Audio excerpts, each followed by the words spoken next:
Welcome to Basketball Heads Live. I'm your host, Glenn Pooh Harding. And tonight, we have a very special guest. But before that, I'd like to give a shout out to the young ladies at Methuen High School where I work because they're celebrating Breast Cancer Awareness Month. You know, that's what we're doing right here. We rocking this for all the women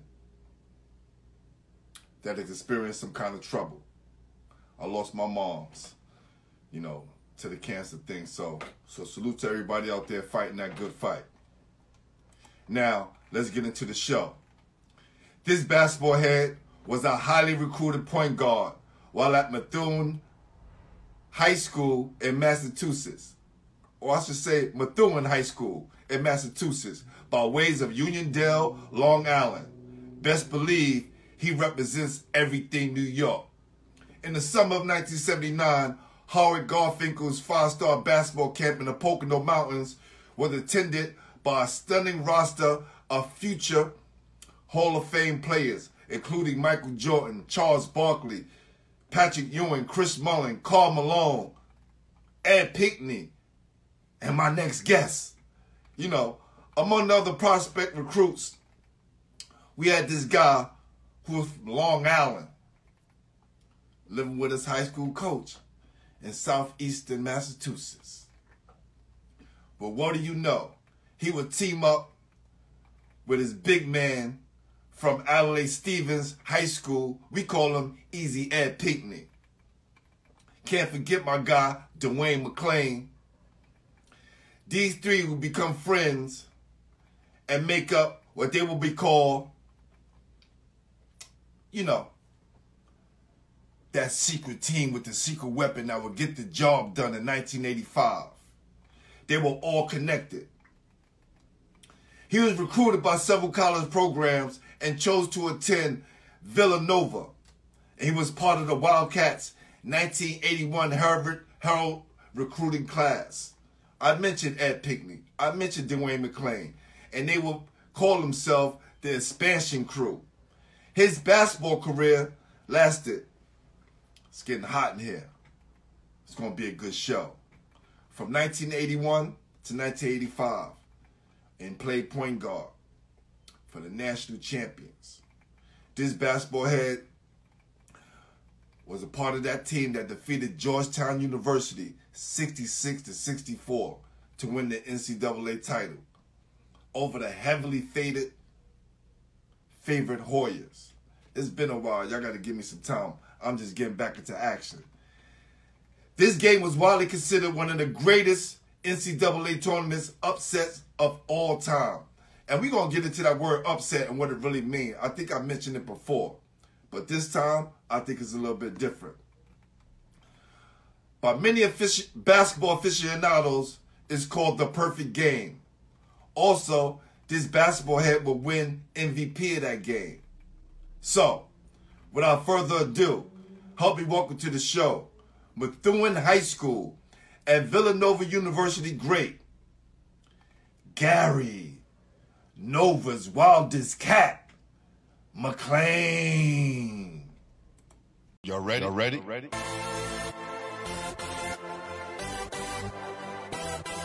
Yes. You have just stepped into the world of chaos. Where everybody goes hard. Come on. Go hard. Go hard. Go hard. Go hard. Go hard. Go hard. Or go home. Never back down. You gotta hold your own. Go hard. Go hard. Go hard. Go hard. Go hard. Go hard. East Coast. Go hard. West Coast. Go hard. Midwest. Go hard. Dirty. Hurry up, everybody. Get online. Buy your tickets because the game about to start. What's happening, my brother? What's going on, Pooh? How you doing, Glenn? Man, listen, brother. I'm back in the studio. I'm feeling good. Got my energy up. It's hot as a muff in here, man. I love it. Oh, man. Yeah. I'm good. First of all, let me welcome you to the show. thanks for, coming on the show, my brother. Let me give you a round of applause for that, man. We're going to give you some love for sure for coming on. Blessing the brother. Bring the phone down a little bit more. All right. There you go. There you go. I want everybody to get the whole vibe. That's right. Listen, man, got a lot of people excited jumping in the room. Got a lot of love, man. Amen. Look at them coming through. Big ups to everybody. Brooklyn, New York, Long Island, Strong Island, Upstate. Amen. Amen. So I want to jump right into this, man, because, there's no time limit on this, brother. So we want to jump right into this, right? Okay, I'm with you. Who introduced you to the game? I got to say that there is a housing projects upstate, Terrytown, New York on the Hudson. Who introduced me to the game was a gentleman, rest in peace, by the name of Derek Timms. And we had a basketball court in the middle of the housing projects. And basically, I fell in love with him. It was a bromance. This was a brother that was so fly. He would play, and he took me under his wing, just like each one teach one. What happens is you follow somebody because we love role models. And basically, I think that because I had him in my life and a host of many other individuals, what happened was that's how I was introduced to the game, because we were a two-sport projects, actually. Football, fumbleitis, and then we had basketball, you know what I mean? So that's how I got introduced to the game, through my community and through the love to aspire within the community. Now, I want to get something straight. When you talk about fumbleitis, is that when the guy get the ball, everybody go try to tackle that person? I'm so happy somebody remembers that. Come on, yes, that is the thing, man. This is what we do. I'm telling you. It's like the 21. It's like the 21 of football. Absolutely, right? That's what I learned, man. You got 6 or 7 guys. This is why we learn to dribble and handle between 3 and 4 or 5 guys. Exactly. That's how I got introduced not only to competitive sports, but to searching for where your heart's at. You know what I mean? And that introduced me to the competitive nature of sports, and I immediately was hooked. Well, let me tell you something, brother. This is no disrespect, and I'm good with my manhood. But the size of your heart and the size of your were way bigger than your stature, brother. You heard? Amen. Amen. Amen. For sure, for sure. We're going to thank our parents. We're going to thank the people that raised us, man. That's where it goes. That's right. I would not be me if it were not for my parents. I mean, I got to keep it real. I came up in a single parent home. My dad didn't get it. So, when you grow up like that, the idea is I had the most powerful single parent on earth. Rest in peace, Geneva Garrett, Geneva McClain. So that's how I got introduced. Yeah. And I know how, and big ups to all those celebrating breast cancer awareness, to our sisters and our queens, without a doubt. Let me tell you something, man. These young ladies at my school, they do a great job. It starts with the adults, right?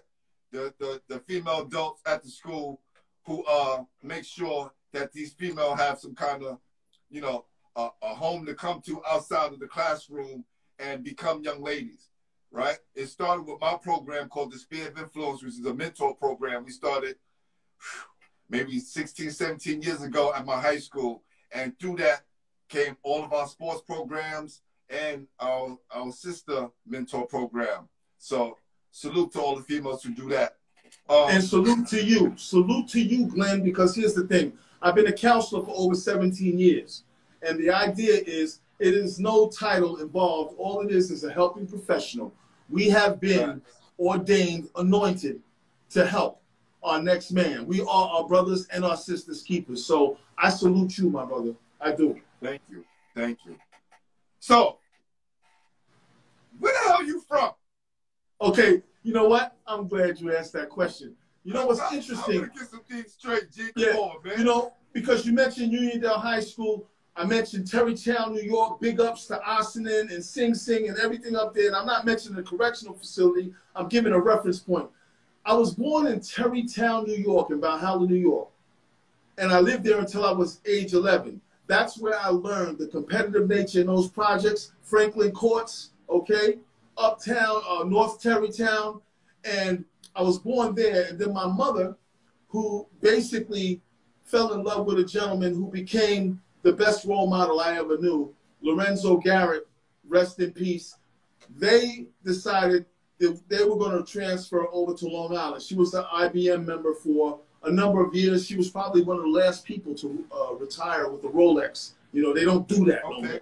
Okay. Salute moms. Yeah, so basically what happened was when she got married, we relocated to Hempstead, Long Island.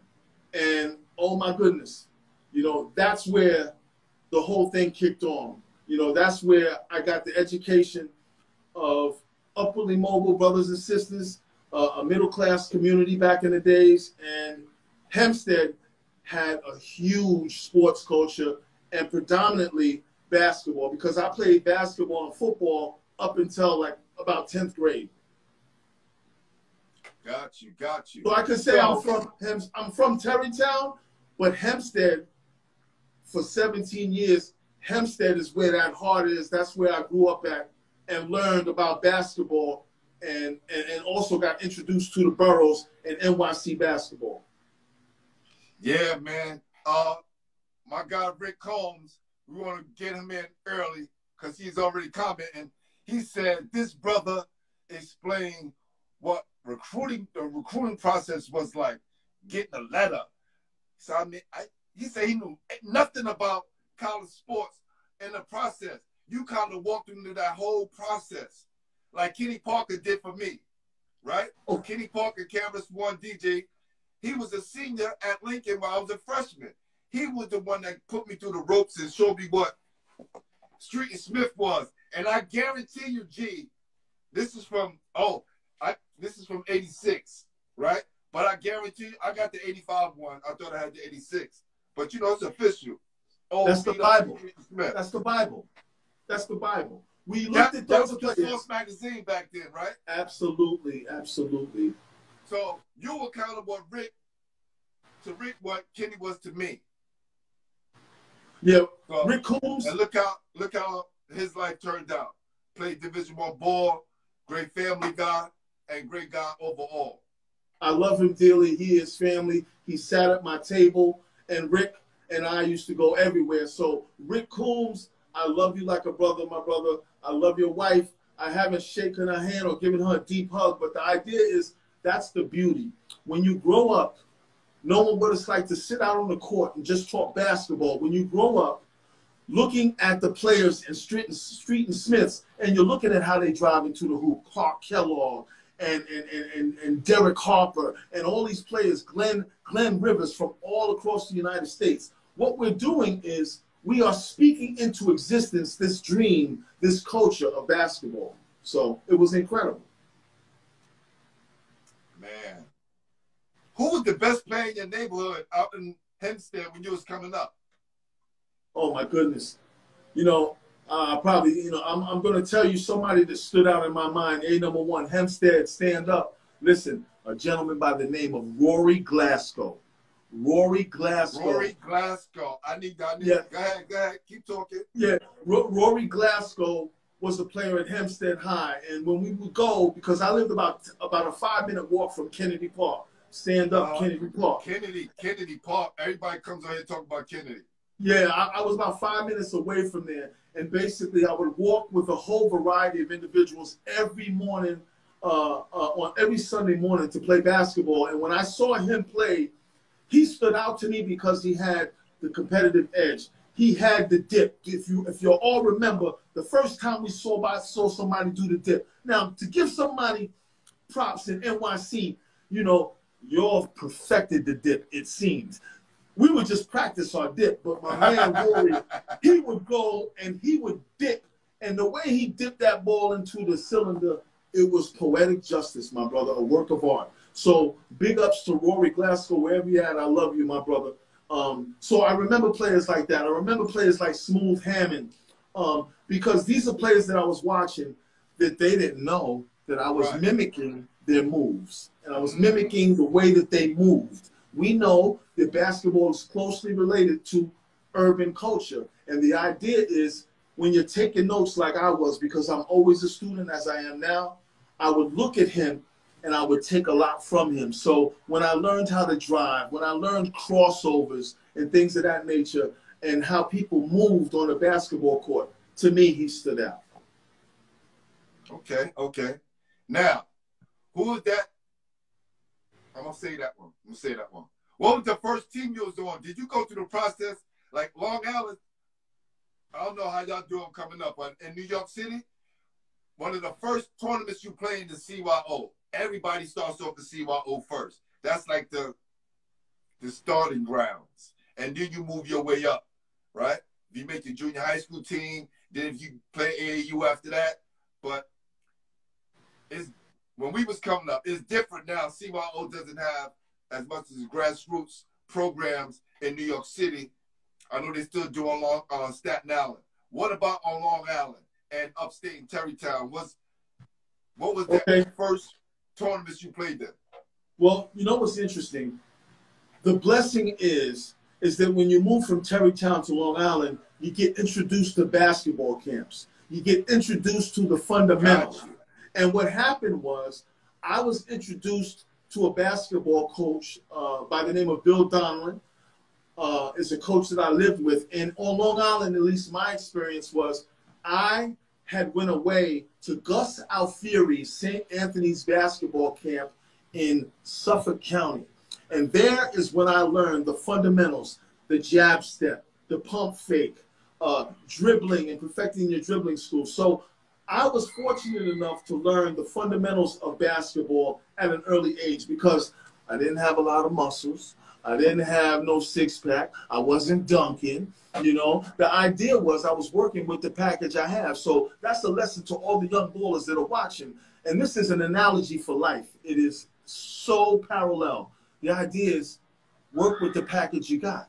And the basic thing that I learned through Hempstead is having heart and fearing no one. Walking into a room with your swag, letting them know that I'm here to do my thing. And in camp, I accompanied the fundamentals with my heart and then the study of the game and how it goes from the opening tap to the end of the fourth quarter. And I learned the psychology of it because the psychology of the game is what suited me well and provided me the resource to compete. So that's how it worked for me. I'm looking at some of your history, reading about it, and from what I know from watching you coming up, right? I didn't question these things back then, but now, you know, I have to show. I do a lot more research and reading about basketball and New York City culture. Guys like you, Rolando Blackman, I just leave those two. Y'all like rarities, and I'll explain that later on. Wow. Amen. Thank you so much. Right? Y'all, you guys are rarities, right? And I say that because of y'all wasn't highly heralded. You wasn't first team, second team All-American, right?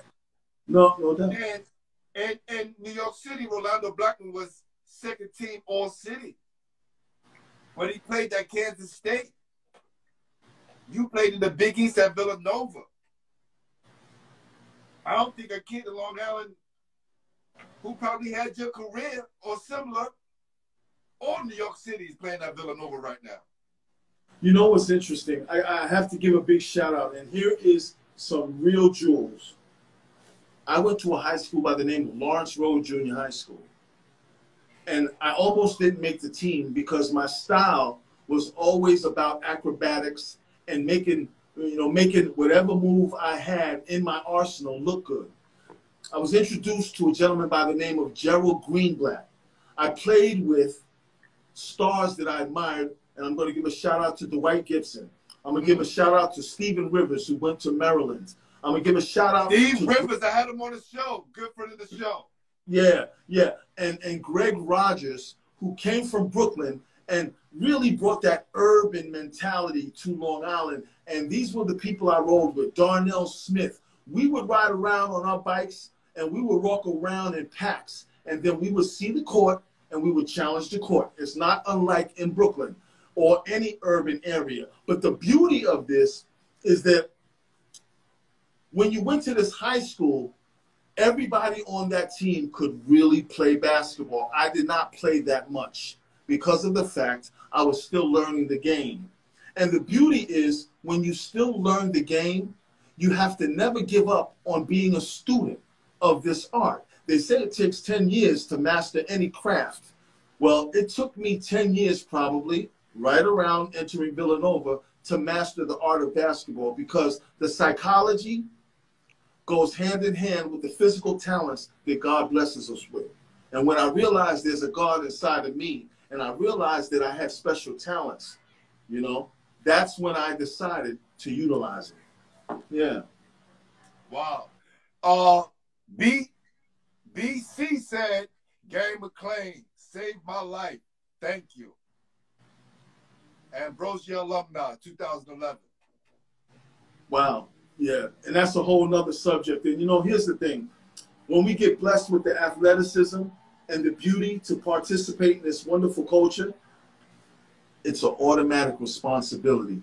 It's an automatic responsibility to know when you're balling. And I had this third eye, if you will, or this awareness that there are people watching how I get down, watching the way that I move. And the thing is, if I'm going to be able to help somebody, that's how I'm going to receive that 360 degrees of a blessing. So once again, I know I get to a spiritual nature of this game, but this game encompasses emotion. It encompasses spirituality.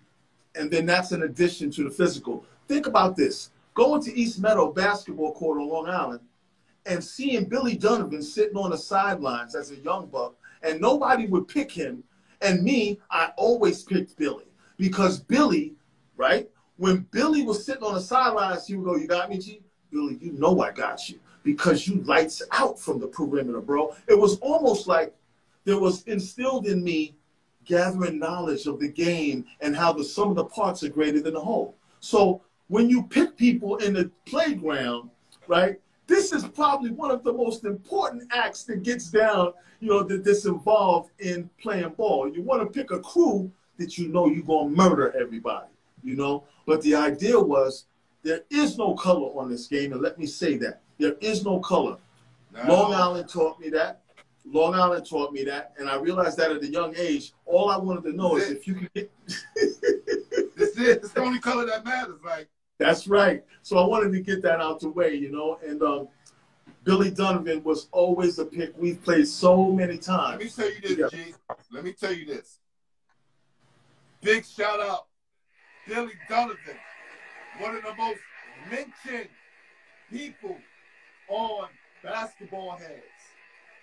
Oh, really? I kid you not. So many people. And it's surprising, because I knew he was good. I didn't know he was nice. You know, I knew, like, in college, you know, you don't get to see the early makings of what became. Right. Right? Right. And I love the way you just said that. You said he was good, but he was nice. See, that's some street culture verbiage that we all know. Yo, he's nice. And that was my only goal. It's a difference. You can be good, and you ain't nice. You know, look, I forgot my guy. I saw him today. He was surprised. He saw it like he was looking at a ghost. He was like, "Pooh, what's going on, man? You ain't coaching over here the Knicks. I ain't seen you in years." You know, I took my jacket out. Like, look, follow me at Basketball Heads. Check me out on YouTube. Make sure you subscribe. He said, "I'm definitely going to do that, my brother." So I'm walking away, and he's talking to this guy. He was like, man, he was describing my game, but I was hearing as I was walking away. This just happened today. A guy he's seen like 30 years. And he mentioned, so as I was going to the store, he was like, yeah, he was nice. I was like, okay. That's when you know somebody's been involved in the culture. You know what I mean? There you go. You give this culture. And I want to thank you again, Glenn, for bringing this particular platform, because once again, we know there's no color, but the idea is the city, all due respect to all players came from the city. But I'm going to tell you one thing. The only way that you get nice is that you take Long Island, you put a little bit of that in the recipe, you take the boroughs, because everybody gets down a certain way. You got Brooklyn with they drive, and we got Beetle and my man Beetle Washington, the way they move, you know, and Jerry Ice Reynolds, who could play point, you know. And then we go back out to Long Island, and you got cats that's rocking the fundamentals, and a jump shot is important. I just saw my man Smooth Ham run through. Smooth Ham, and we played many a times at Roosevelt Park and Centennial. Nothing but love for you. You don't have any idea how much I love and respect you. So what we're doing is gathering a culmination of styles, and then eventually you pick out your own style. And that's when you might cross the bridge over to what we might call nice, you know? So I enjoyed that. That's a whole nother bridge, man. Who was that player that you ran into that made you know you had to get better? Oh, wow. Okay. I'm going to say that it was that five-star basketball camp. And there was a gentleman by the name of... We're gonna say that. Okay. Okay. You know, when I look at the streets, you know what? Here's the funny part. I could mention Pooh. I could mention Black. I could mention a lot of cats that I might not know the first and last name. But let me put them all into one nice human being that taught me that I wasn't quick enough, taught me about being physical, taught me about heart, because they would talk mad junk while they're in your ear, and they would elbow you away from the ball at Kennedy Park. That's where I learned to put all of these parts together. It can't be just one person, because when you get to a higher level, I remember the names, but I would have to say, walking over to Kennedy Park, traveling to Roosevelt Park, traveling to Centennial, I met cats that would put on their Timberlands at 13 and 14 years old, and they have their do-rag on, and you don't know who they are. They have the nylon on, and they just killing the game. All I know is I remember your spirit. I might not remember your name, but your spirit is deep inside me. Yeah. Man, so when did you make that move from Long Island out to Methuen High School? And what was that transition like for you? Yeah, it was about 16 years old. I was recruited to Maria Regina High School on Long Island. I played for 1 year, and I was playing on varsity, and I was still developing my game, but you couldn't tell me that. The idea was I was nice already. So the idea is that you start to learn how to grow your game. And when I met Coach Donlon, God bless him, I love you, Coach D, he talked to my mom. He said, listen, I think he has a shot to go to school for free. And basically back then, I have to liken that and parallel that to Cooley High, okay? Lawrence Hilton Jacobs and that crew and Glenn Turman, that was our movie. See, we had a lot of movies that inspired us. And when he got those letters from college and his little brother threw him in the toilet and how mad he got, the idea was these were the dreams that I would never let go of. So I went to Maria Regina High School, and then all of a sudden he talked to my mom and said, listen, I want to really guide him, because at that age, we can go left real quick or we can go right. And we made a joint decision that I was going to relocate to Methuen, Massachusetts, back in 1978, 77. And I got to say, you know, this is a whole other topic, but the idea was, you know, when you go there and you don't see a lot of people like you, thank goodness that my mother, who was a hairdresser in the projects, had all types of sizes, shapes, and colors of people and women. And I learned that it didn't matter where I was going, I was going to be able to adapt. And I have to thank my brothers from Hempstead to allowing me to adapt, and going to a Catholic school helped quite a bit, you know. And what year did you start to come into your own out there? And besides, you know, dealing with not seeing people that look like yourself, how did you become part of the community? You know what? The interesting part was my coach, who took a role of being my legal guardian, but the role of a true man. It was an Irish man full of detectives in his family, and we sat down at the table for dinner together. We talked about what was going on. I can tell you the truth. I wish I could tell you I was really nice at Methuen High School, but the idea was I was still learning because I let my emotions rule me. I wear my heart on my sleeve. I was missing home. All of these factors did not allow me to reach my potential. But what's interesting is how the universe and God inside of me does, right? We're playing and making the state tournament. We're getting better each and every year. And then what happens is, big up to Massachusetts, we ended up playing against Cambridge, Ringe, and Latin, Patrick Ewing in high school when Patrick was a beast, okay? And here we are, a team coming from Methuen, and I think we lost by 150. That's what it felt like. And I think Pat had like about 80 dunks, and their team was so urban, and I could not relay how we had to play to my teammates, because when they walked into the gym, they went, that was the reaction. So I need to be honest here and let you know that in high school, I was still developing who I was as a player. But when I came into my own was when the summers came and I enrolled in the infamous, famous, thank you for that particular platform, 5-star basketball camp in 1978. That's when I learned. Got you. Yeah, one thing I love your whole vernacular and everything. But when I hear like urban, I feel like I'm talking to Stephen A. Smith.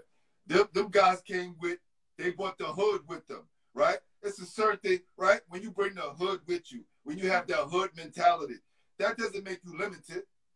It doesn't make you niggerish. It's that you bringing that extra attitude.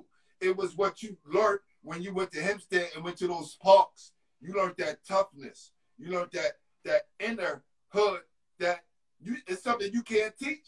You could be from the hood but don't have that hood in you. You could be from the urban area but still don't have that hood in you. And thank you for saying it. And the idea is this, brother. You know damn well G. McLain is from that thing, okay? And the idea is I probably have the skirt on right now talking about it, but the idea is, yeah, Terrytown taught me that. Terrytown taught me that. Hempstead, when I came to Hempstead, it got magnified exponentially, you understand? And the idea was, yeah, there's straight hood inside this brother right here as far as the competitive nature. And I didn't do that well when I played against Cambridge, Ringe, and Latin, which kept me up for nights. But the idea was, it was a great lesson learned. It wasn't a loss. It was a lesson. And these are the things that started to develop who Gary McLain was going to be as a player. You know what I mean? So, yeah, thank goodness for that waxing. Thank goodness for the fact of going and losing by like 70, 80, 100, whatever it was. And I'm not kidding you with the numbers. It was like one of them things where you don't even want to play anymore after the first quarter, you know? So, yeah. So, I guess that summer, you started to go to 5-star. Right. Got you. So now, let's run down the list again of some of the people that was at that camp. You mentioned Patrick Ewing. The first time you saw him, it was scary. What about the second time you saw him? The second time I saw Pat was on another team. But see, here's the thing. When you enter into that environment, that's when my whole psychological took over. The bottom line was Hempstead was in me. The Tiger was in me. How funny is it that the Hempstead Tigers, translates to Villanova Wildcats, which translates to Nova's Wildest Cat, which translates to the fact that I'm repping New York. Big ups to Kevin Stark from the Bronx, who was my counselor. Isaiah Thomas, who was the counselor on the dorm, okay? Big ups to my roommate, and I love you to death, Michael Jordan, who played on my team. And when I met Michael Jordan, I come into the room, I'm like, look at that, what's up, kid? He's like, what's going on, man? And I'm like, okay, my name is Gary McLain. What's your name? Michael. And he's giving me a last name, but the idea is I'm from New York, so the idea is there's only one star in this room. But the thing is, yo, hold on, GP. Let him know. Gary McLain, there's only one star in the room. There's only one star in the room. Yeah. You know he's in the room with.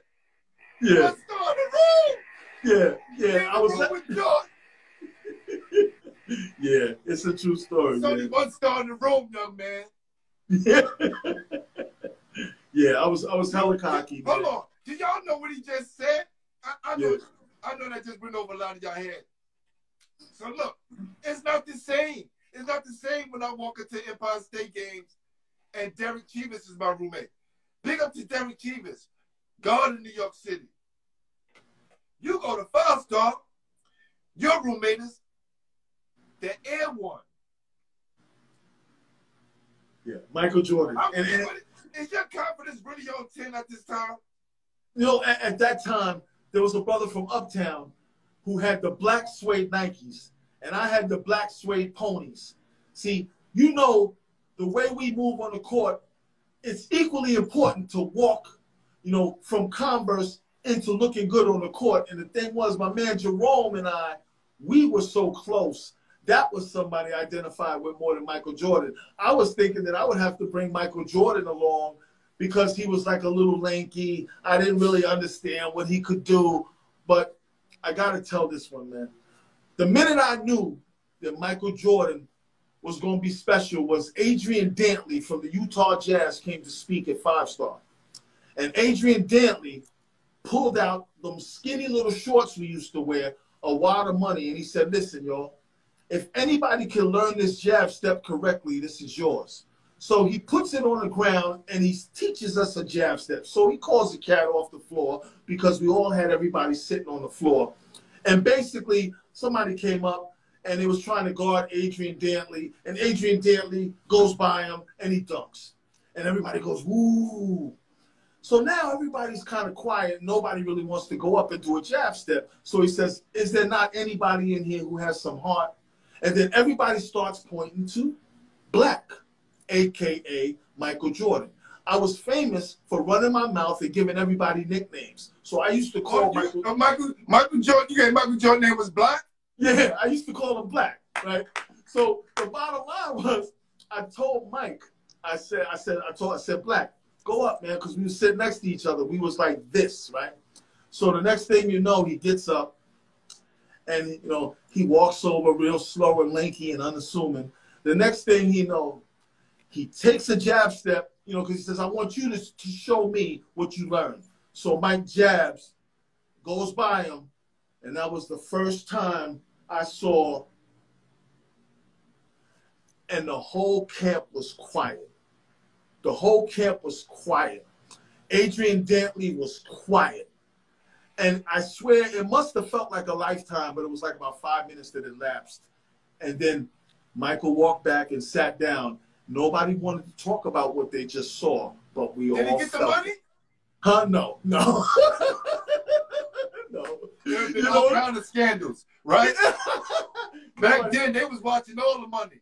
Exactly. So, you know, the interesting part is, man, to be an experience with that, not only Michael Jordan, but to, you know, play against Charles Barkley, Patrick Ewing, and a host of other greats at that time, man. From New York, Rory Grimes, you know, that was my man. Rory Grimes, who played at Rice. Harold Starks, who was an athletic director over at Hofstra. All of these people I grew up with playing basketball in that era, and it was truly my privilege, you know. They said that was, if not the best roster of kids that went to 5-star that year. You know what? How interesting is that? You know, it's something I could tell my grandkids as I get older. And believe me, I've been through some challenges in life, but I can tell you one thing. Whenever they start rocking certain memories on TV, what it does is it reinstills the fact that once a champion, always a champion. That's right. You know? Can't take that away, brother. Yeah, yeah. Absolutely. Wow. So, I put up a picture today of you at 5-star. What you doing, drills? Did you fall and you were still dribbling? What was going on in that picture? You know what? First of all, think about this. They had the host of future Hall of Famers in their young coaching careers, to include Michael Fratelli, Rick Pitino, Dick Vitale, okay? Oh my goodness, the list goes on. But the drills and the fundamentals that they had instilled upon us, we were just on the ground practicing, getting used to the basketball. And these are the drills that we would use when we were not at 5-star, because, you know, I don't know if you remember this little story or rumor that if you slept on the floor, you would grow taller. You know what I mean? But, you know, we all heard had that one, but that yeah, I heard you them know, all. I heard them all. yeah. And the idea was, you know, we used those drills. They had a gentleman by the name of Sean something, who was the head coach of Arizona, who would come in, who was a basketball genius with the ball at a young age. But those were ball handling drills that you put up there today. And it felt like it was about 200 degrees out there. And I had on them hot-ass Cons, you know, them Converses. And, you know, we had on them biker shorts. And the only thing that really mattered was that orange 5-star shirt at the time. As long as I had that on, I was a beast. I got to give a shout out to Adrian Branch, Anthony Jones, Bill Martin from Georgetown era. You know, these are the other people that were involved with the camp. Yeah. So once again, when you're around that, you're not necessarily worrying about who they are, but you definitely respect their skills. And you can see that at 16, 17. And then we eventually advance over to, okay, this is our last year, 5-star. And now we're wondering how many letters you got. How many letters you got. Now we're waiters working our way through 5-star. And the interesting part, just to see Michael carrying trays and cleaning up stuff, and Black, a.k.a. MJ, this is how we paralleled life. There are no free lunches, my brother.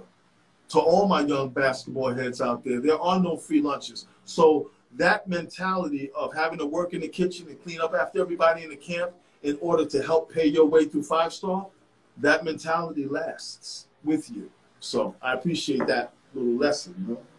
Man, that's crazy. You know, you think about where Converse was at that time and what they could have became if there was focus more on the grassroots and hitting the kids early, kind of what Nike did, right? And right. Nike wound up buying Converse. But Converse is there early, man. Those were my first pair of basketball sneakers. Oh, my goodness, Converse. You know, and in the neighborhood, see, this is another thing that Hempstead instilled upon me. Don't come out the house with inappropriate gear and have to go to school. That is, listen, you know, I come from an era where, you know, I figured myself, you know, we used to present, you know, and thank God my mom had my back. You know, I come from the era of quarterfills. I come from the era of Playboys, British Knights, and all of that. And the idea was when you played ball, the idea was you needed to have on the right gear. And to us, Converse was it. That next to what Tiny Archibald introduced into our culture with those suede pro Keds, you know what I mean, those high tops. So it's very interesting when I look at the evolving of basketball and the culture. You know, right now they've been blessed. But I have to say it's the predecessors before me that have allowed what's going on today to truly exist. And it's nice to be a part of that, you know? Well, definitely, man. It's guys like yourself who made it easier for guys like myself, Rick Combs, and a host of others, man. So salute to you guys, man. Amen. Amen. Who was the MVP of the camp? Like, who was the real standout to the camp that you can say, you know what? Besides Black, you know, that's the obvious. Who else? Like, you do. And who did you want to play with? Right? And who did you want to play with? You know what? I have to let you know that Michael Jordan was not the MVP of the camp. And right now, when I'm thinking of it, I really think it was a point guard by the name of Carl Golston from Chicago at that time. Somebody unassuming, somebody who did not really excel in college was the MVP. It wasn't a notable name, you know, and that was the interesting part. But the beauty of 5-star was that you would get the MVP of the camp or the MVP of your league that you was in, but they gave out various awards. So Gary McLain got the award of the best communicating point guard in the league, which I'm like, I can see that. You know, I was like this. Really? That's what it is? No, but listen, let me tell you. Kids, y'all don't really understand how important being vocal, especially being a point guard. You cannot be a quiet point guard. You cannot be quiet on the court, period. But being a point guard, being a general, you got to be able to call orders and have people to listen to you. They saw you had the power to make people listen. Way to point that out. And see, what an incredible point you just made. The idea is, I realized that later.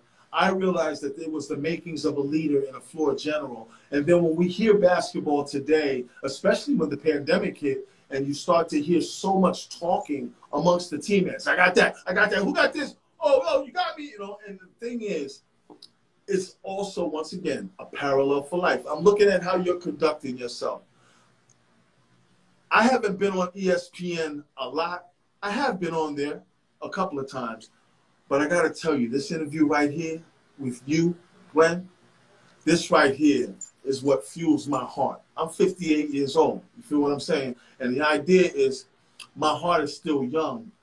But just to have these conversations, not unlike the ones y'all had in the city on the stoop, right? When That's right. That's right. That's you know right. what I mean? We would talk until the lights go out. What would we talk about? Oh, come on, man. That dude, right? He ain't that nice. No, I tell you what. I bet you blah, blah, blah will take him out. You know, that mouth never stops. The beauty is you start to combine wisdom, knowledge, and understanding as you get a little bit older. We speak less as we have that acronym say less. The bottom line is you start to observe. You start to observe. And now we got people that come out like my man Chris Paul, you know what I mean, who's a general. And you know he's a leader. He pisses people off. And as then everybody was developing their character. And what kind of character would you play as a part of a team? So I have to let you know that the Burrows, you know, let me give a big up to Kenny Addison, who's on my feed on IG. He don't know I'm a fan. He don't know I'm watching him and going, yo, Kenny, I like to see the way you aging, big boy. You know, God bless. Jalen, who's doing his thing. I give big ups. I'll send you a letter. I mean, I'll send you an email knowing you ain't going to write me back. But the idea is this. I'm always a fan and I'm always a student because y'all are teaching me lessons even at 58. The minute that I lose that, the minute I lose my shine. You know what I mean? Nah, you ain't gonna never do that, brother. Yeah.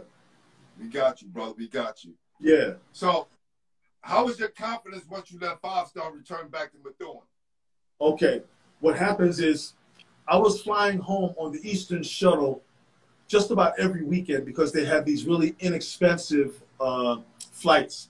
And what would happen is Hempstead would tell me that I'm not from New York anymore because I'm going to school in Methuen. The streets would tell me that, man, you ain't from here no more, man. You from Boston, man.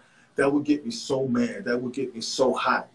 And what had happened was once I found out and chose a school, my coach knew that at that time people was getting paid in school, you know what I mean, to go to schools. And what would happen? Let's talk about it. Yo, let's talk about it, because a lot of people scared to talk about that money trail, right? Nah. We all know about that money trail, and we're going to get to that James Majors question later. That money trail was crazy back then. It was vicious, man. And there was shoe boxes. Of some things that I've heard, but I'm going to let you talk, G. Yeah, no, the idea is we knew people was getting paid, man. The idea is whether it's paid with a car or jewelry, you know, ain't nobody inventing nothing new now. The beauty is y'all get to brand yourselves now. But, man, we was getting paid, whether it was, you know, and I'm not talking about me personally. I can let you know that I knew how to take advantage of perks. You know what I mean? And I'm not talking about Villanova University. I'm talking about outside as a youngster, you know. And the thing is, we all knew certain programs that we thought were paying people. So I want to make that now. Villanova wasn't paying. We were a very good institution, but we got mad at knowing my coach knew that there were certain programs that were very shady, okay? So what would happen is my coach said, okay, I'm not going to let you visit a lot of schools. I'm going to let you visit like 3 schools. And me and him had a problem with that. But then it winded down to just 2 schools. So I visited this school called Holy Cross. And when I went to Holy Cross, I remember that I was wearing a leather coat and I went into their little dance, You know what I mean? And when I went into this dance, they were doing the shout, you know, and they were like, I want to make you shout. And I'm like looking around because, you know, we in the B-boy stance. I'm from New York. I'm looking at y'all and I'm like going, okay, this is not a good look for me right now. You know what I mean? And I'm like saying, okay, I don't think I'm going to be coming here right now, right? So then I came home. He said, how'd you like it? I said, what else you got? So then went to Villanova University. I went to Philly. Big ups to Philly. I went and had a cheesesteak. I was taken out by the infamous, no, not infamous, one of the most famous alumni at Villanova by the name of Howie Long. Howie Long from the Raiders, Hall of Fame. Yes, definitely. Took me out, and Howie and I, the first thing we did was we went down in the hood and played basketball. And I had never seen a 6'6" diesel cat play ball. I think when I passed him the ball, Did he hoop? yeah, he hooped. The first thing he did was spent on a cat and then went boof. Then I went, check box. I like Philly. Cheesesteak, check box. I like Philly. And then we went out to one of those little Animal House parties, and that was all she wrote, man. I think I came back and I said I signed a letter of intent to go to Villanova University, and I couldn't be more happier with that choice, because entering that environment and seeing the history and seeing the pride and seeing the fact that I knew already I was going to turn this place out. And I mean that in a positive manner, because let me rewind. I played with Ed Pinckney and Dwayne McClain in 5-star. And that's what I forgot to talk about. The idea was Ed Pinckney was getting a name as probably one of the most smoothest forwards coming up. And Dwayne McClain, it wasn't hard to tell that he could leap to the sky and drop it in. Yeah. And so I started talking to them and doing some recruiting, you know, where you're going to school at. I think we need to talk. I think we got a chance to, like, you know, go out to Philly or something like that, because, you know, I visited, I said, we need to go out there. And the next thing you know, I kind of subconsciously and consciously recruited them to come. So when we all decided to go to Villanova, we decided to call ourselves the Expansion Crew. And see, me with my mouth, when I walked on campus, once again, praise due to Aaron Howard, praise due to Stuart Granger, Brooklyn's finest from Nazareth, who had the most monster crossover. Yeah, I ain't never seen a crossover like that, and I never seen somebody built like a fullback that could play basketball like that. So once I went to Villanova, that's when it opened up, and I knew that there was something special going on, you know? Wow. So your coach, Irish, probably Catholic, chose 2 Catholic schools for you. He wanted to make sure you stay on the right path, right? Ain't that something? Hey, listen, man, you got to look at that. He's looking out for your best interest. He didn't want to see you to the wild schools and where it was a little bit more out of control. So salute to Coach, man. I still don't see Holy Cross, but salute to Holy Cross. Salute to Holy Cross. Salute to Kevin Greeny. Salute to what they did. The thing is, when you have these opportunities, you know, it really changed my paradigm. It was a paradigm shift. Little did I know, and I see my man Bo from New York, who I used to play with uptown against my man Flex. I see Coach, him. that's right, Cocoa Nuts, New York. Yeah. You know, the idea is that as you start to learn this game, you realize that there's a great responsibility. You realize that you're not just playing basketball for you anymore. You're playing basketball and repping your hood. You're repping your hood. You're repping your family.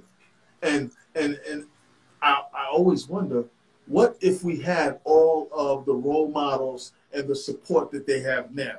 Because now they grow up in a bubble. Once you see somebody's got some talent, the idea is this is how you're going to go. You're going to work out. You're going to do what you got to do. We kind of learned, and I got to say, from the streets, how to play, how to move. And I don't have any regrets because of the man that you're talking to right now. You know what I mean, Glenn? So when I went to Villanova University as a freshman, I was playing behind Stuart Granger. And I got to tell you this great story. So we're in the gym, and we're playing intramurals, you know, after, you know, not yet practicing, but we had to work out. And it wasn't as systemized as it is now. We're going to the gym and all of this. So we're playing and we're picking, and Stuart Granger goes, okay, gee, let's you know, shoot for it. So we shot for it. The next thing you know, Stuart goes, okay, it's my pick. And he looks around and he goes, okay, I got Doc. And I go, who's Doc, man? Julius Erving walks into the gym at Villanova. What? And Stuart saw him, right? He saw Doc walk in because that Boo, boo. He saw Doc walk in. I'm like, well, who you picking? It's Julius Erving. I'm like, okay, see, you want some moves.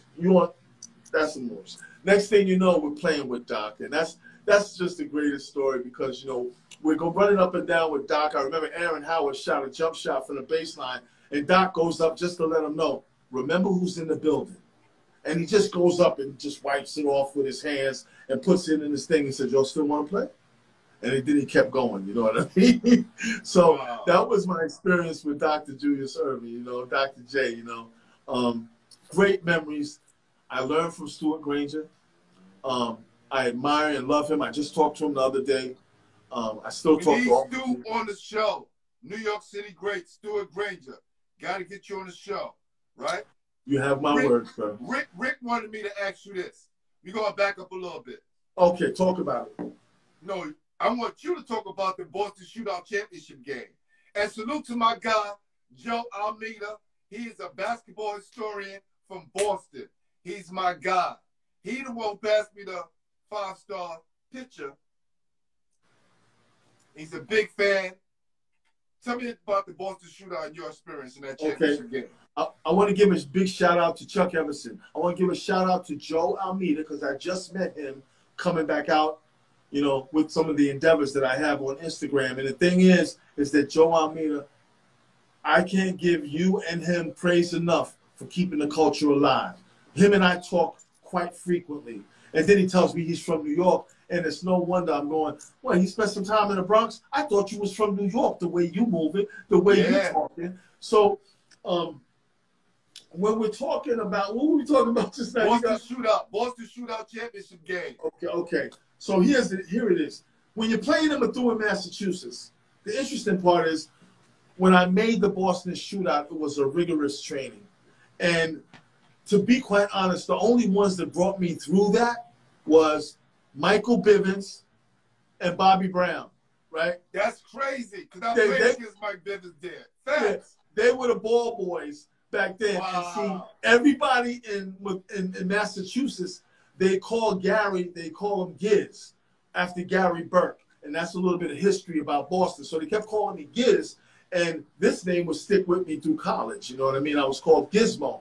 And the idea is, once we played in the Boston Shootout, that, as we tie all of this in, was my first experience with a real, in the hood, all our brothers and sisters, all the music playing kind of basketball tournament where we laying up and everybody's tapping the board and dipping it in. And, you know, I'm playing with Patrick Ewing, Dwayne McClain, and a host of other Boston legends. And meanwhile, I'm saying to myself, we're going to take this whole tournament, right? We're going to take the whole tournament. Next thing you know, we laying up. New York comes out. NYC, right? Chris Mullin, Ed Pinckney, Beetle Washington, Jerry Ice Reynolds. And these guys are coming out, and they don't even lay up first. They like just smacking the board. They doing that New York thing, you know what I mean? They doing things to let you know the last thing we're going to do is put the bucket in. First, we want to let y'all know how good we look doing it in NYC. And the music's playing. I forget, it must have been something like, tighten up the backstroke. And I'm like, I'm getting lost in the music, man. I'm forgetting how to play point guard right now. You know what I mean? I'm thinking about New York, and I start dancing like I'm going to get busy. And the first play was something where Beetle went past me, like at the speed of light, and he threw it up without looking at Jerry Ice Reynolds from Brook. And I'm like, wow, this is going to be a long night, man. Wow. You know? So We lost by quite a bit. David Cowens, Boston Celtic legend, was our coach. And Nate Tiny Archibald was coaching the New York team. So that was one of the greatest experiences that I could ever remember in my life, man. I really enjoyed that one. The great Boston shootout. Yeah, yeah. One of the best tournaments, and that was the tournament that I've ever been in. I also played in the Akron Classic. I only played in 2 big ones. You know, once again, I'm still under the radar here, you know. So I'm playing in these tournaments, and I played with Pat at the Akron Classic. And the only claim to fame that I have is that when I came down one time, I threw a half-court to Pat, half-court alley-oop behind my back to Patrick Ewing. Because when you have that much of a range of somebody 7 foot, I really knew how to work with them. Because, you know, you just got to throw it somewhere around there. So I threw one of those, and it was like the whole court, everybody in the stands ran on the court. So I got my little feel of what it was like in a nice hood tournament. Yeah, it was nice. Wow. All right, man. So you get up in Villanova. Right. You playing behind Stu Granger. Right. When did you get the start position? When he leave, or did you beat him out of it? Yeah. You know, the beautiful part about Villanova is that they have a hierarchy, and you have to earn your position. And there's a lot of respect to the fact that you have to learn the system. And that still goes on with Jay. God bless Jay for all the accomplishments. And the idea was Stewart and I, on the court, had a whole bunch of respect for Stu. But Stu will tell you, I got on Stu's nerves in practice because I was always talking. And the thing was, I developed back then with the style of play that we had at Villanova, I learned how to play your position. And by that, I simply mean your job is to come in, handle the ball, play incredible defense, and make sure that you don't take away from the momentum that we've built, whether we're coming back or whether we're ahead. The idea was to learn the point guard position, and Stu taught me all of that. What I did from that was, once I was a freshman, Long Island will tell you, I brought Ed Pinckney and Stuart Granger out to Roosevelt Park, and I couldn't wait for people to see what it was like to play with these brothers on a street level. And I want them to see what Strong Island was like, because Strong Island basketball was incredibly powerful, man. It was incredibly powerful. So Stuart taught me the game. He taught me some crossovers. You know how nowadays they work on specific moves? I saw some drills that people do. They teach you instinct. I'm glad I came from an era where you had to learn instinct by playing enough in the streets to know what to do in the actual game. And as we move forward, obviously, I started some games when Stu wasn't playing well, but I think my freshman year, we made it all the way to the Final 8.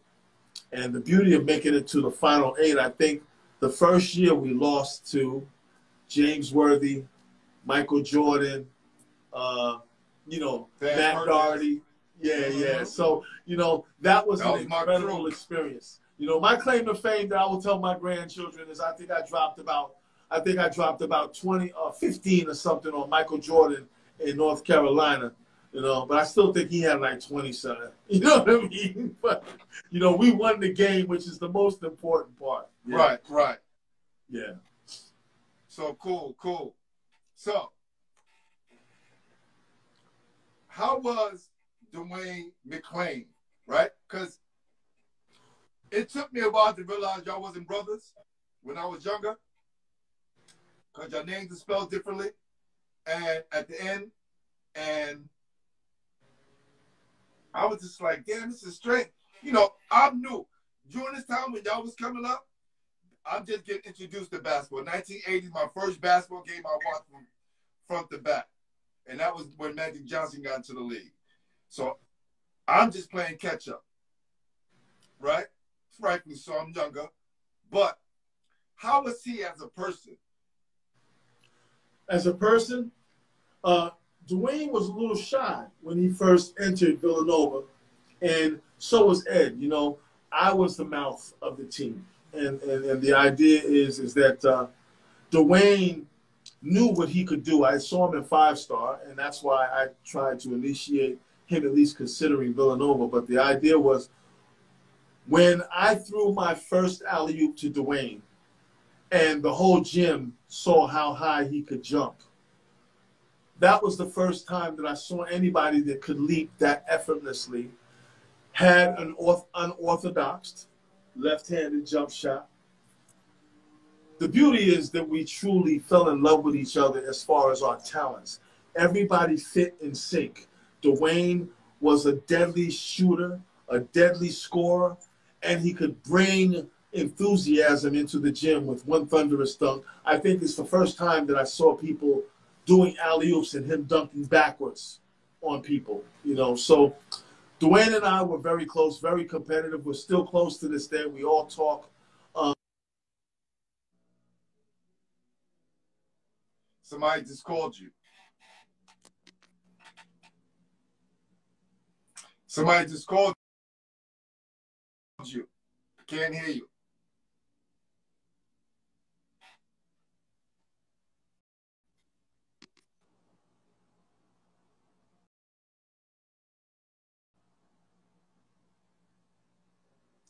I can't hear you. I can't hear you.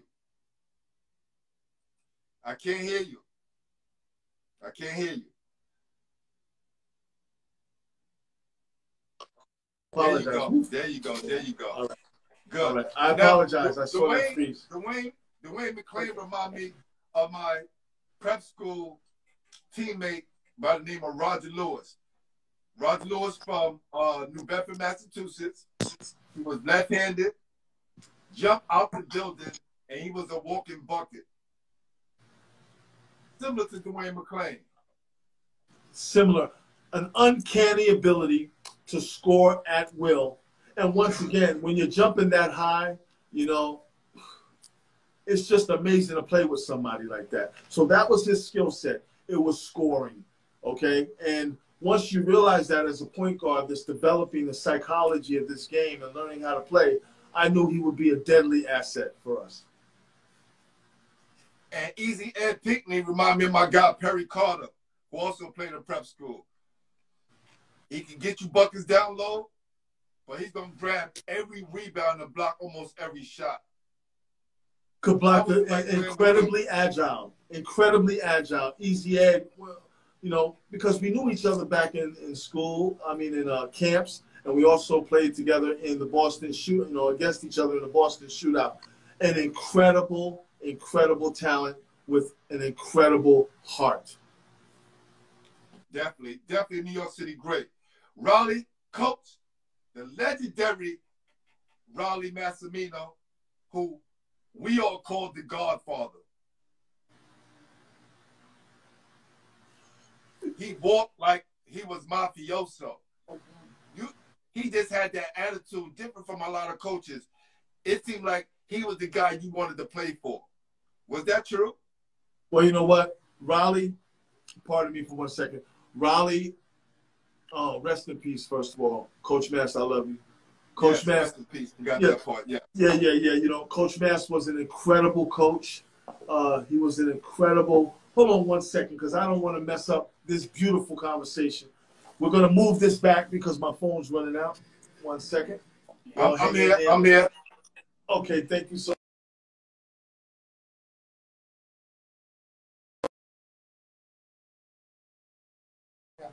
All right, here we go, y'all. Sorry about that, y'all. We don't want to miss 1 point of this juiciness right here. Okay. Here we go, love. All right. So, Coach Massimino, number 1, style. Okay. Coach Massimino had incredible heart. He had the ability to motivate. 1 second. Oh, here we go. Okay, there we go. All right. Okay. Coach Massimino, oh my goodness. Coach Massimino knew how to get inside your head. He knew how to take you to the next level of performing. All right, 1 second. 1 second. Take your time, brother. Take your time. Okay. All right. Little technical difficulties, and we can get through anything. All right, here we go. All right. So, Coach Massimino came into my home and he told my mom, he said, listen, I think he has a lot of talent. He also has a lot of mouth, so he's going to have to learn a little bit of humility. And the thing was, my mother fell in love with Coach Mass, as did every other parent that he went to see, because he was sincere, he was honest, and he had a vision. Coach Mass probably knew he would win a championship way before we did. So the beautiful part about that is it's contagious. It's contagious. He teaches you how to play your position. And the beautiful part about that is he would bring the best out in every player there. So I have a whole lot of stories on Coach Mass. That would be a whole nother session. But I got to tell you. Now, hey, let everybody know this is part one. Gary will be back. Trust me. Yeah. And here's the beautiful part. It was way deeper than playing basketball. And with every coach has that mantra. But the beauty was to know that when he said family, we're going to be family. Oh, my God, we all cried together. We would get in trouble together. We would get reprimanded together. And, I mean, you're talking about a team that would, you know, when Miami Vice came out, we would all be on the bed waiting for Tubbs and Crockett to do their thing. I mean, in one hotel room on the road. That picture, I wish we would have took a picture of. Everybody just laying on the floor and trying to guess what was going to happen next. So the family aspect, God bless Mrs. Massimino, God bless RC, his son, all these people, and his daughters, Leanne, Michelle, Tommy, everybody, they taught us that we are never, ever stronger individually. We are more strong. We're definitely stronger as we are as a team. And I think that kind of mentality that was developed not only lasted through the 4 years at Villanova, it lasted through all adversities and all hardships. And to this day, half of my crew, whoever had time to join, is watching us right now. Half of my crew, we have a group chat for the last 36 years that we talk to. Bless you, Chuck Everson, for holding that down. We are truly family. We get together for the Super Bowl. So that was started by Coach Roland V. Massimino. And you know what? Wow. I don't know what else to say about that one. Nah, super guy, even from a distance for us, you know, great role model. And he just seemed like he took care of his players. So salute and RIP to Coach Massimino. Right. You know, and you guys was coming on when the Big East was just getting started. It was just getting started. And as it started developing, you got to understand, I don't think there were any battles outside the Big East that could rival the battles inside the Big East. Big up to my man Red Bruin from Queensbridge, who showed me about how they get down in the city.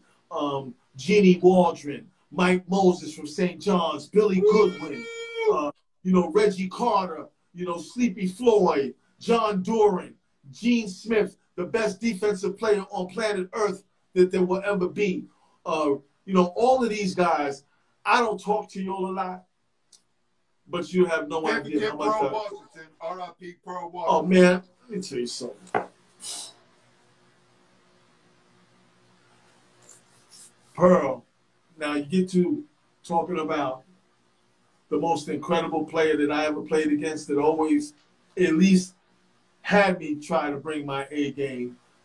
But I'm going to tell you something. And I got to throw another name up. A Pearl, rest in peace. I love you to death, my brother. We never really conversed as men like you and I.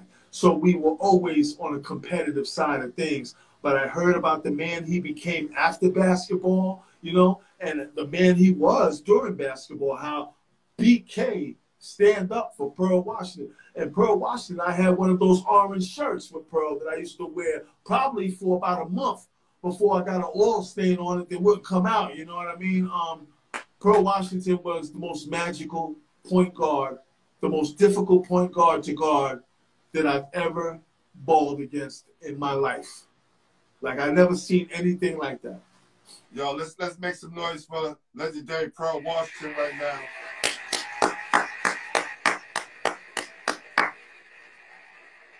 You know, they said when he worked in junior high school, the kids didn't know who he was.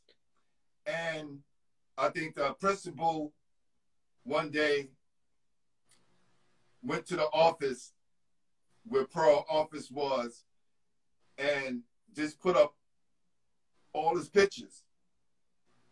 So now when the kids would come in the office, they're like, that's you? Right. You the one they called the perp because he wouldn't tell anyone. Right.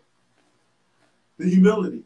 The nature of Pearl, I didn't know he had that already. You know that part where you just walk in, you don't say too much. Because right now you're going to wonder who that cat right there. Even when he walked into the game, I mean, the idea he was built like a fullback too. People forget when you're playing against Pearl, his legs, like Robert Newhouse from the Cowboys. You know what I mean? Robert Newhouse, you're a real Dallas Cowboy fan. His styles is like this. His styles is like this, you know? And see, the beautiful part about our culture is that we always looked how a cat looked to determine if he could play or not. What's scarier is when you get down like Pearl and the game's over and he done shot about 30 bank shots on you. He done crossed you over and he's laughing like, this is too easy. And I'm like, wow. Not only are you doing it like that, but you're laughing. Come on, man. You know? When did Pearl come in? When you came first, and then Pearl I came first. Yeah, he came in with Mark Jackson, I do believe, and those two upstarts, you know, they were getting ready to take the reins, you know, because I dealt with guys like Michael Adams from Boston College, and I had to deal with guys like John Bagley when I was even an underclassman, and then I have to mention 30 a game. They getting 30 a game easy. Shooting 40 times a game. Exactly, and your defensive workload every night was crazy. It was crazy, and you know what's funny? My teammates didn't make it easier because, see, you know, you got the locker room before the game, and we talking mad craziness before the game too. Now they're going, "Hey, G, you all right?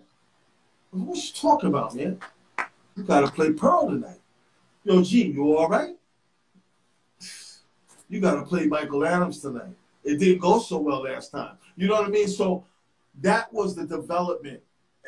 And it really makes sense that because my team challenged me, I went out there always having to at least shoot for my best, which is still the point nowadays with Gary McLain, you know?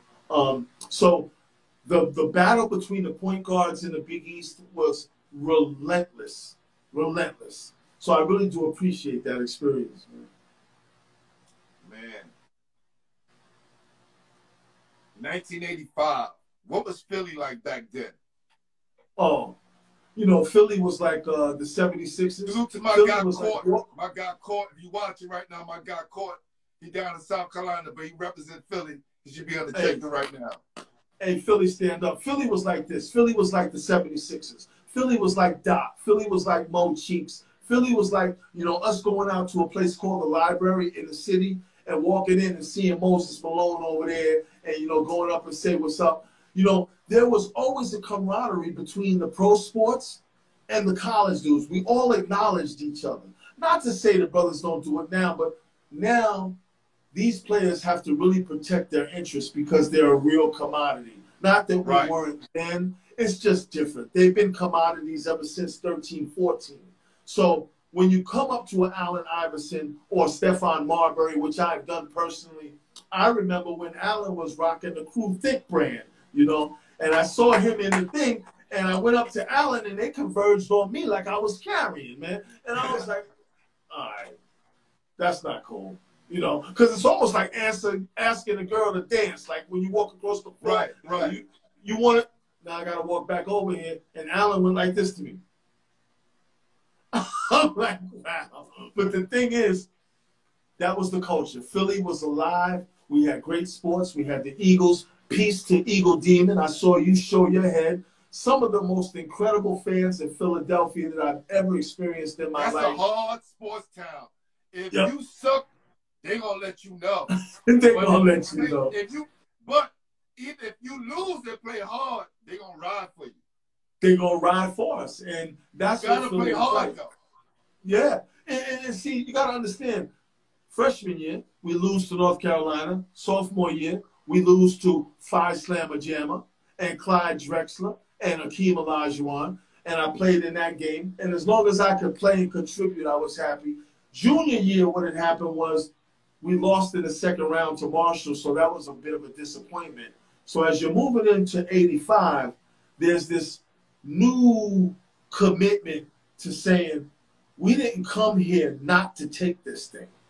Everybody worked hard in the summer, and as we approached through to the season, you could see glimpses of everybody starting to get on their A game. And by the time we got to the tournament, everybody was ready, man. We were just ready, you know? And the beautiful part about being ready is that I'm established as the leader. There's no dispute about that. My psychology, my spirit, I know that we had lost to Georgetown 3 times, but only by a total of 7 points. And the idea was, I'm a little over this whole losing by a little bit. I want to win. I want to win. I gave my little traditional speech to the team. Ed Pinckney chimed in. Dwayne was on point.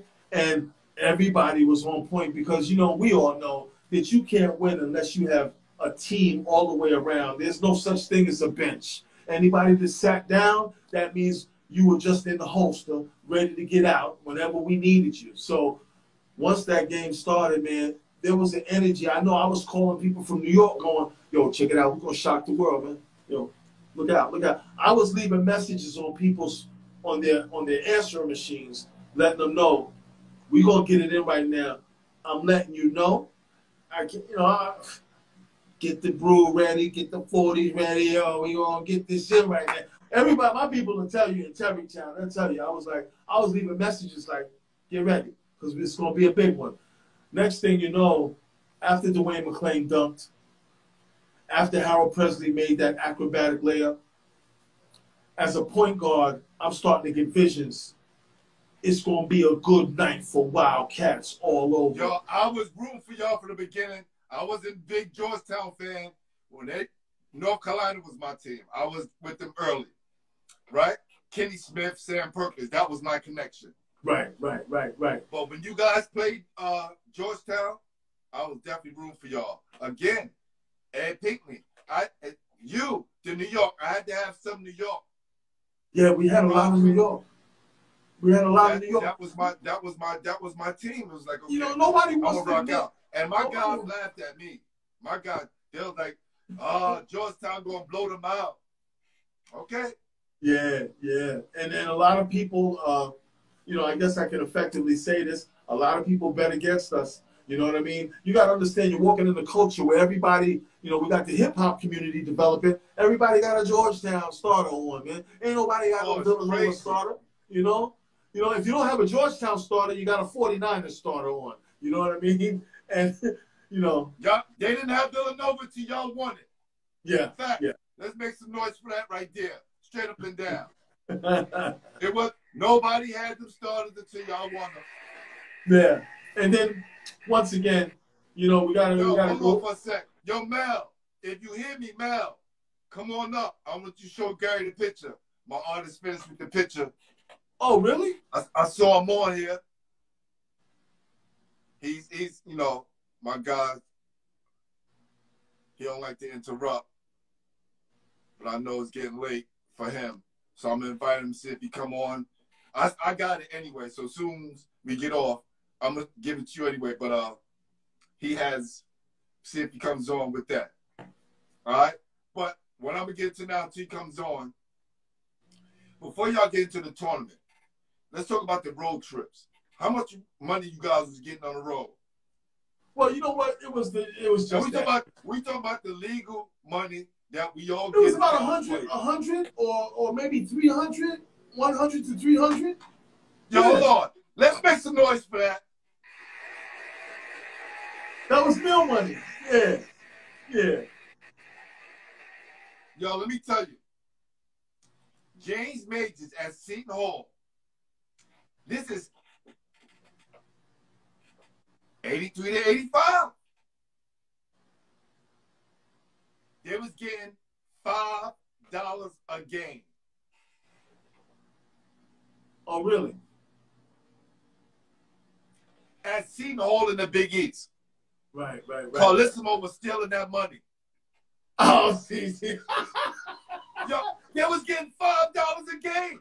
I was at Fairleigh Dickinson. We was getting $1.50, 200. Hey, was Kenny Webb at Fairleigh Dickinson? Was his name Kenny? No, I was after them. Okay, that's my man right there. Okay, Yeah, so see, here's the thing with that. Obviously, there are different levels of Division I, and people are bringing in different money, and people provide differently. This is Seton Hall, fam. We're not sugarcoating it. Everybody that I had on here was telling me, nah, we getting 150, 200. Nah, we was getting. They the only. Joe Green came on and said, yeah, we didn't get no money till we went to the Final Four. Oh, wow, that's kind of crazy, fam. That's crazy. What's that $5? Is that a Happy Meal or what? $5. Yo, Rick, how much you guys was getting at Wagner? Were you guys getting $5? Yo, James Majors is on here. You want something else, dude. He said I could use some donations. Yo, James. Yo, I got you a free T-shirt, Jay. You got another one coming. You got a free T-shirt coming. Thank you for supporting the T-shirt and the hoodies, James. But I appreciate you, man, because that question is forever implanted in basketball. You know what? I don't think I'm out of line by answering that question. I mean, you know what the beauty is? The funny part is to know that me personally, I wasn't up on my money management or my wealth building as I am now because, you know, that thing was going so fast. Then you're like looking like, wow. Yo, gone. Some people had it where they saved it throughout the whole year. And that was the biggest lesson I remember, you know. Wealth Building 101 in 1980s. Martin Sally said from 70 to 75 a game, 84 to 88. That's better than $5 a game. Yeah, that's the craziness. That's the craziness. You was getting a Big Mac and fries and a soda. Yeah, that's crazy. That's crazy. Wow. Amazing. Yeah, but so, you know, the idea was, you know, that was an important part. The meal money was definitely an important part of the journey. And, man, you brought up some fond memories of that, man. Yeah, I remember that. Let's jump right into this, man. You guys make it to the Final Four. Right. Can you give me who y'all knocking off to get there? Do you remember? Yeah, I do. As we're moving forward through this particular journey, you know, we played Dayton. They had Cedric Toney. All I'm going to mention is some of the people that stand out in my mind. Cedric Toney was built, once again, point guards, they were built like fullbacks, man. Gary, if you look at Gary McLain photos. Yeah. Without lifting a whole bunch of weights. Without lifting a whole bunch of weights. At least it seemed like everybody was diesel, at least more diesel than I was. And as we move forward, we played against Cedric Toney, and we stuck by Dayton, and we beat Dayton. That was a tough game. As we moved forward, we went and played, I believe, Michigan. That was a ranked team with Roy Tarpley, Antoine Jobert, my man Gary Grant, the whole Ohio backcourt, which was incredible, man. And these guys, the key was to take their heart. Because, see, one thing we had on our side when we were playing, we knew we were seniors. We done seen all the battles, all the wars for 4 years in the Big East. And that was the training ground. You know, big up to my man Walter Berry. I don't know why he flashed in my head from St. John's, you know. If anybody can find Walter Berry, he's on my bucket list. Okay, I got Walter for you because my man who came to my wedding just recently, Rich Taylor, what's up, Rich? He's good friends with Walter. He's in the A doing his thing, you know. So basically, once we started getting past Michigan and beating them handily, you know, then we started working into going into, you know, playing the Final Four. And here comes North Carolina with, God bless the Jet, who I still to this day have never shaken his hand. I have never said anything to Kenny, but I'm going to get you this time. You know, because, see, there's this unsaid thing. You know, we from New York, ain't a whole lot of talking. It's like looking at you going, I'm going to do you, son. You know what I mean? It's just this mentality that we ain't about being friends right now. This is not even all of that. All I know is you got more hype than I ever did, so I played with a chip on my shoulder. Once we beat North Carolina, I could feel that there was something happened that was there was something happening that was magical. And with that said, we go into the Final Four, and what more of a sign do you need to know that it was a Big East Final Four, only to invite Memphis State to join, and only to invite Memphis State Keith Lee and Andre Turner, which was one of the most antagonizing point guards ever that I ever played against. Quick, relentless, played D. And then once we went through, because everybody will tell you if we would have played St. John's, we don't know if we would have took the national championship because they had our number. But when you enter the championship game, that game was magical. And all I know is that I felt that there was something special that was going to happen. See, I don't really recall, and I can honestly tell you, you're in a zone. It was an out-of-body experience. There were certain times that I was playing, and every bit of Hempstead, Roosevelt, Freeport, Terrytown, Brooklyn, Bronx, Queens had come inside me. Every crossover. It got to the point, whenever I got back in my body, it was only to laugh at Michael Jackson because you all the way over there. You want to catch up on me? Come on, man. You know? And we talked about the point guard from Georgetown. From Georgetown. Michael Jackson. Yeah, exactly. You know? For all my basketball heads out there, let's get that straight. Yeah. And one thing I want to ask. You talk about all of these point guards you played against. All of these dudes who was bigger than you in stature, more hype than you, more heralded than you. Right. What guard ass did you bust that let you know, man, I'm one of the best point guards in the country?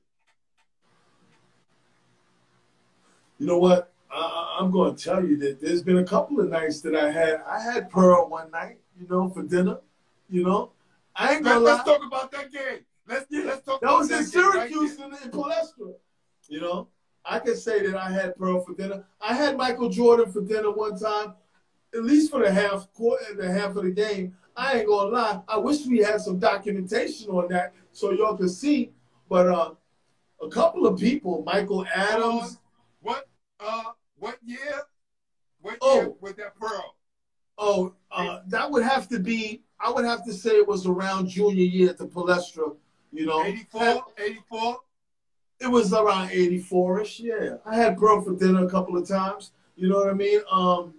Not a couple of times. Let me say one time I knew it was to a point where we got in an argument and he threw the ball at my head. You know what I mean? Yeah. So I knew I was getting under his skin. You know, I dropped my little double digits. You know, because see, back then I wasn't a scorer.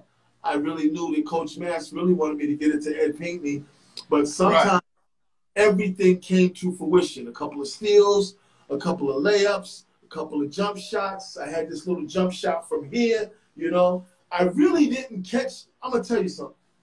I really didn't get really, really nice until I started playing in tournaments in the West 4th Street.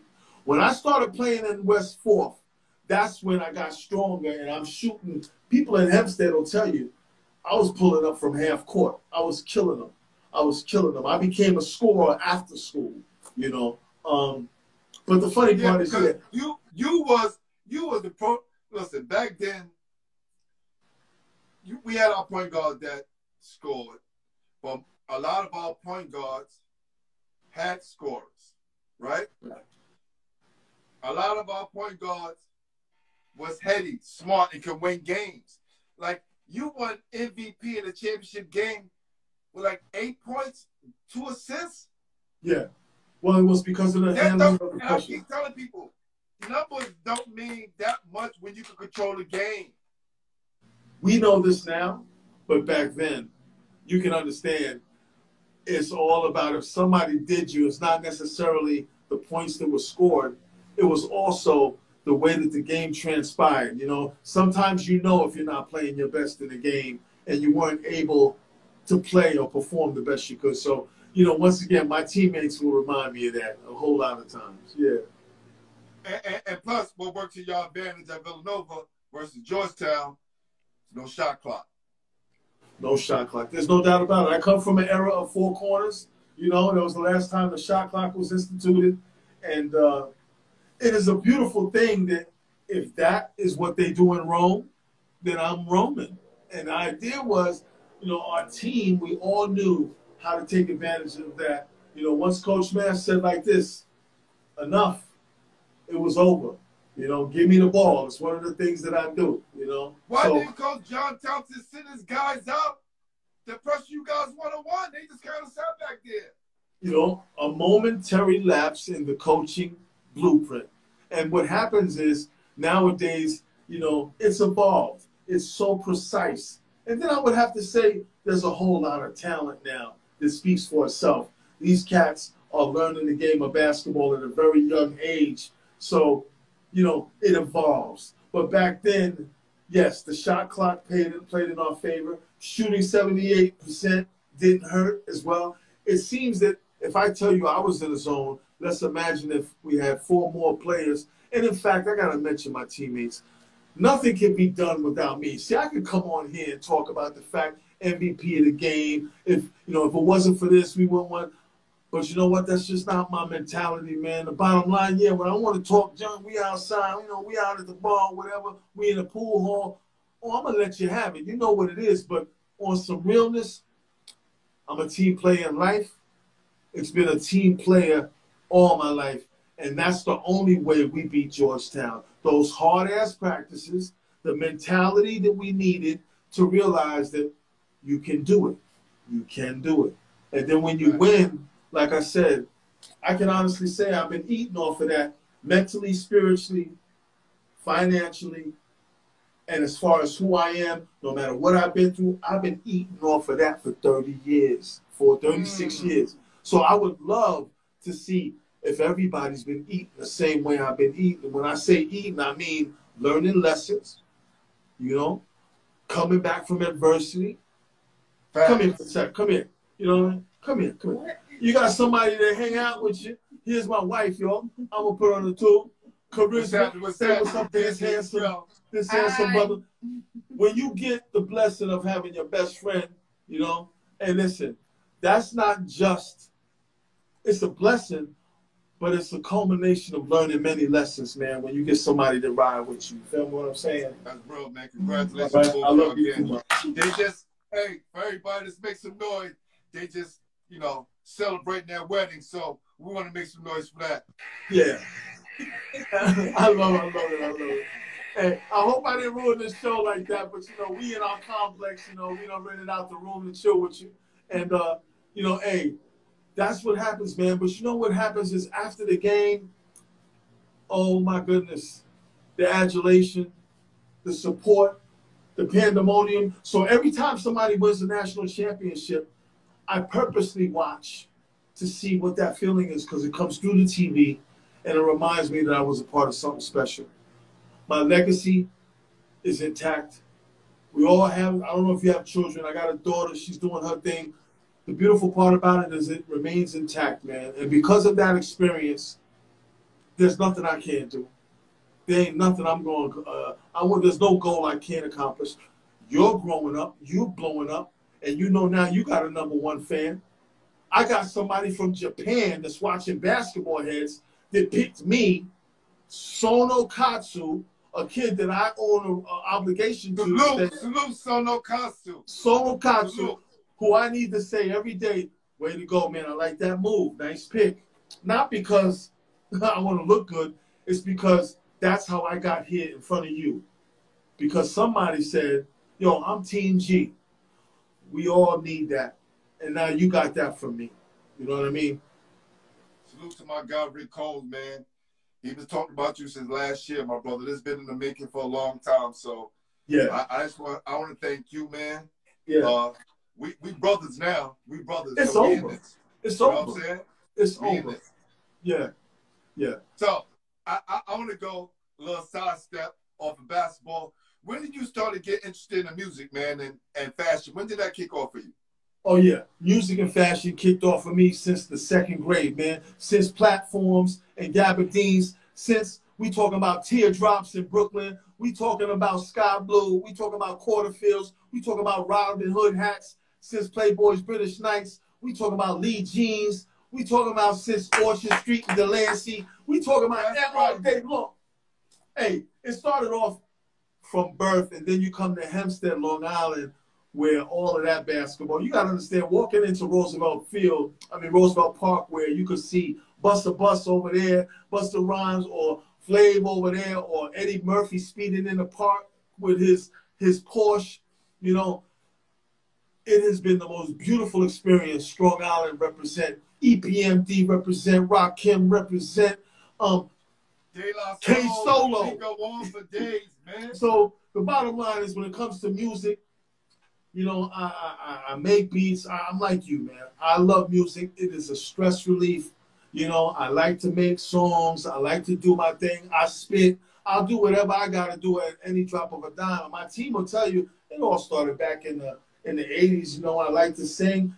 This is something that we all need. We need coping tools for life. And the beautiful part about it, those are the things that got us through. I want to give a shout out to my guy, A.B. Money, who introduced me to Easy Mo B, right? Wow.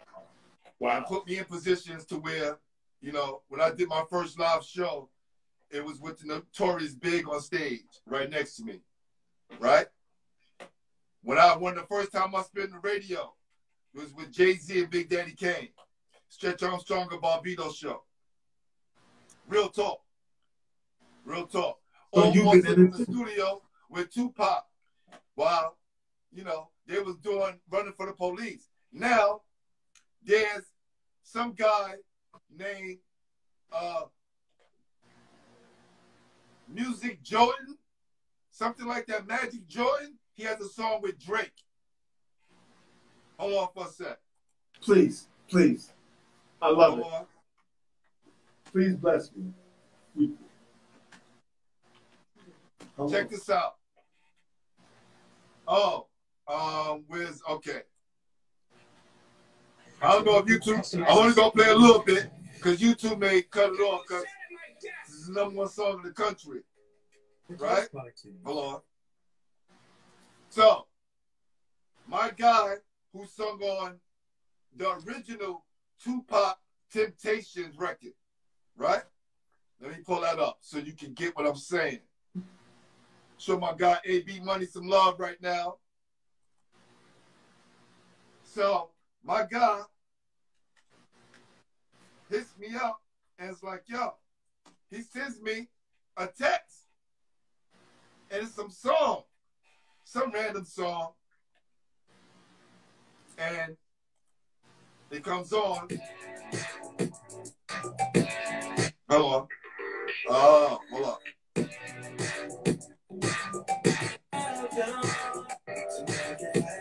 Hold on.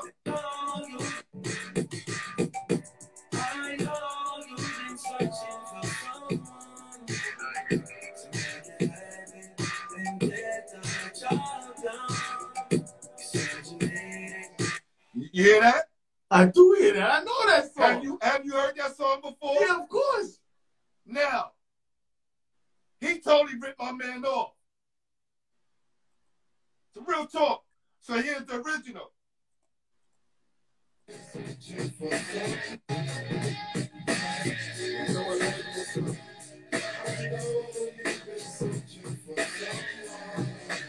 Wow. And get the job done. Now, the second song I played you is from the original Tupac record from Temptations, featuring Easy Mo B, well, produced by Easy Mo B, featuring A.B. and J.R. for Rapping is Fundamental, which are my friends. And that other joint I played you is from that kid Magic Jordan and Drake.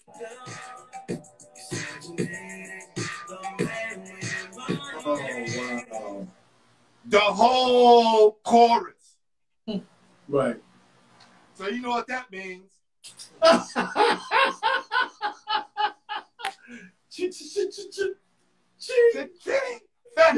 Yeah, no doubt about it. So I got A.B. Money, Easy Mo B, and Rapping is Fundamental. Get the job done. Hey, That's hey, like man. my little history, right? I'm So you said you did music. I relate because a lot of us sports guys, especially basketball guys, we start writing rhymes and making beats, and then the basketball takes over. Wow. And then we kind of put down the back burner, and then we come out with it again And people are like, where did this come from? Not knowing we had to put it on the back burner. Exactly. For this right here. Right. Right. And the lesson there is. It all represents the culture. It all represents the culture. Walking along Allen. Right. Look at all the groups that come out along Allen. Wow. Right? So that connection, and then I see you on YouTube making beats, and I'm like, okay, right. This is real. Right. This is real. Oh, wow. We're gonna poly about that on another tip, because here's the beauty. It's never over. We just started. We just started, man. Yo, fam, that song that I played in the intro, Go Hard, it's a song I did like, I think going on 15 years ago. Right. Right? And I never knew I would use it until Basketball Heads. And it's like, oh, I got a theme song. Amazing. Wow. Amazing. Right? So we're not making these things for nothing. It's not just, just coming out of thin air. Appreciate you, Rob. Appreciate you. Now, I want to get into the best high school player, the best college player, and the best pro you ever played against. That pro could have been in the summer league. It could have been in college, wherever. I need 3 people. Okay, that's the easy one. High school, played against Patrick Ewing. College, Michael Jordan. Pro, Dr. Julius Erving. That was real easy. That's real easy. These are memories in my brain. Yeah, yeah. Now we're going to get into the top 5. All right. Top 5 players in 5-star camp in 1979, your opinion. In my opinion. Wow, I hope I'm naming this right. It would definitely have to be Jordan. Wow, Jordan. There was a guy named Ray McCoy at that time. Greg Drailing from Kansas. Okay, Ray McCoy, Greg Drailing. Gary McLain. There's no doubt. I'm going to always put Gary McLain in there from 78 until he left. He was the man. Those are 3. I'm going to also name Ed Pinckney, Dwayne McClain. I would have to say those guys were the best players that I had seen and had such a close interaction with. Maybe I'm partial, but the idea is I don't move for anybody. You got to show me. Just like a lot of people don't move for me, no matter what kind of accolades I got, unless I show you how I'm moving right now. You know, that's how we do it. So it would definitely have to be those 5 people. And you wanted to play with them, and you won with them. So that yeah, absolutely. All right, top 5 players from Long Island. Oh wow. Okay, top 5 players from Long Island. In the history of things, I would have to say, wow. I'm gonna go with Mike Milligan back in the days from Lutheran. He was a great Mike Milligan. I just saw Eric Weaver take a picture with you. Definitely need you on the show. Mike Milligan, yes. Mike Milligan. I'm gonna say Steve Rivers came out. He was doing this thing back in the day. Steve Rivers, who I love, my homie, without a doubt. I'm gonna have to say Smooth Hammond for me. He did it for me from Roosevelt. The Hammond family, Smooth Hammond. He's on Facebook. You can follow him, look him up. You know what? I'm going to have to say I really loved his game. I'm going to have to go with, wow, this is great. Billy Donovan. Rory Glasgow and Billy Donovan. Because when you think about it, it's not what he accomplished after that. Back then, I always picked Billy Donovan. I always picked him. And I didn't mention Gary McLain because you know this too. Billy Donovan, I know you big time and all, but you still from New York. I need you to come on the show. You're one of the most mentioned people in Basketball Heads history since we've been doing the show. Straight back. Absolutely. Oh, absolutely, man. When you talk about Long Island, you know, I mean, I could go on to honorable mention, like people like Tom Emma, this dude who used to drop mega points from Manhasset. I remember these names, man.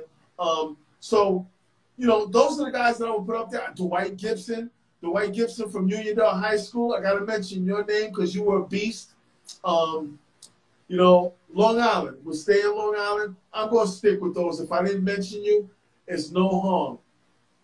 No doubt. Now, top 5 players in New York City history that you played against. Wow. Well, I'm gonna go with Beetle Washington, Jerry Ice Reynolds, Sidney Green, Beetle Washington, Jerry Ice Reynolds, Sidney Green, Tony Red Bruin, and Artie Green from the Uptown Chick League. You know, I used to play Artie Green back in the day. You know, that was my man. We used to run together. You know, yeah, I'm gonna leave it at that. You know, in New York City, when you go to that sphere, Tony Red Bruin, Artie Green, Jerry Ice Reynolds, Beetle Washington. What was the brother's name? Andre Skywalker. Andre Scott Irvin. Yeah. Those 5. Yeah. No doubt. Wow. All right, brother. We're going to get down to our last top 5, and we're going to get you up out of here. Okay. I love it. I love your enthusiasm. Top 5 MCs. Top 5 MCs. You know, I'm gonna seriously go with Nas because me and Nas, we used to interact a lot. In fact, I want everybody, a little history, I'm not gonna get into this one, but I want y'all to listen to Illmatic, and I wonder where Smoother Than Moves by Villanova came from. All right? I'm gonna go with Nas, I'm gonna go with Jay. Say that line again. Smoother Than Moves by Villanova. That's There's a reason. That's halftime. Yeah, there's a reason, baby. There's a reason. All right? There's a reason. Okay? Nas, Jay. Then I'm going to go with Big L. Then I'm going to go with Lord Finesse and J. Rue the Damager. Just to let you know how I span. You know what I mean? J. Rue, Big L. Hold on, fam. Hold on. You got me what? Lyrically. Go ahead. Yeah, lyrically, I like lyrics, baby. I like lyrics. You know what I mean? And, you know, it's just what I do. You know, lyrics. We both got lyrics. We both love the culture. And the idea is, yeah, man, J. Rue the Damager, that album, it saved my life, man. You know, I mean, when I say save my life, just the fact to see somebody spit, especially if we came up in that 5% culture. Peace to my man, Rob. Yes. You know what I mean? Peace to my man, Rob, who I talk to every day and drops knowledge, man. Because if you're going to drop jewels, you know? So the bottom line is my man Robbie holding me down. I love knowledge in general, man. And coming back into the social media realm with a purpose and not to just take pictures and videos. That's the last thing. Facts. You know, I'm not trying to floss. Hold on. Hold on. I dropped you. I'm trying to run it. Yo, you already know I'm on it. Yeah, they don't know. They already know. I'm trying to think what it was, the third verse, second verse. It was like the third verse. It's in the third verse. You want the third verse? I'm not sure. 83 spanking na cassettes. So the next time we have the show, God bless us. I'm gonna be on it. That's it. Now you're gonna have me going through all the lyrics like, y'all heard them saying that. Yeah, there's a reason. There's a reason. And that's my word. That's my word. I used to run through Queensbridge quite a bit. Yeah. Hold on, fam. I ain't gonna go real quick. Yeah. I love Jackson it. 5, Jules, Stomach, Nasty Nas, Roswell, 83. Yeah. I used to watch Chips, now I clock this. That is your professional. Hey, I'm going to hold you to it, Glenn. I'm coming to New York. I might have to go in the booth with you, man. We might have to do a collab. Really? I do your intro. Okay, then there it is. Yo, because I don't know if I can do it. Let me see something real quick. Take your time. Let me see something real quick. Oh, what verse is that, babe? Oh, he's my lady got it. Wow. What you said? What? One, verse? two. It is the third. It's the third verse. Third verse? Third verse, right? Yup. Street disciple. I rock beats to the mega trifle and groove. That's not even. halftime. Yeah, that's halftime. Huh? That's halftime. Illmatic, right? Illmatic. What song? It ain't hard to tell. I'm sorry. Got you. Third verse. It ain't hard to tell. Yeah, I know. I'm looking at it. I'm like, that song. Got you. It said, this the rhythmic explosion. What your frame of mind is chosen. I leave your brain stimulated. The frozen. I speak with criminal slang, being like a violin. Ends like a Leviathan. It's deep. Well, let's try again. Woo! He only 18 years old at this time. I know. How crazy is that? How crazy is that? I love it. He said, wisdom be leaking up my grapefruit troop. I dominate, break loops. Give him mics, minstrel cycles. Street disciple. I rock beats that's mega trifle. And groove even smoother than moves by Villanova.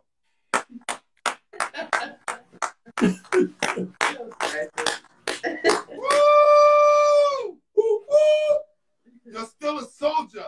I'm like Sly Stone and Cobra. Yo, Nas the illest, man. Yeah, the illest. Nas the illest. Well, before you leave, brother, I like to say, man, thank you, man. It's been a pleasure. You know, you such a good spirit. Hey, From man, the time you spoke. Thank you very much, man. You know what I'm saying? I'm glad for the opportunity. I'm glad we able to bridge this, brotherhood. Thanks to Rick Combs. So, my phone is always available. And we're going to do this again because you're coming back for part 2. And I got some people. I'm going to talk to some people right in that city. I know what you're trying to do, Glenn. And it wouldn't be, I see your spirit. I'm up close on it. I got you. You hear me? I got you. No doubt. So, I'm going to play a few joints before I get out here because you're a hip-hop head, right? Just bear with me a little bit. Yeah, no problem. No problem.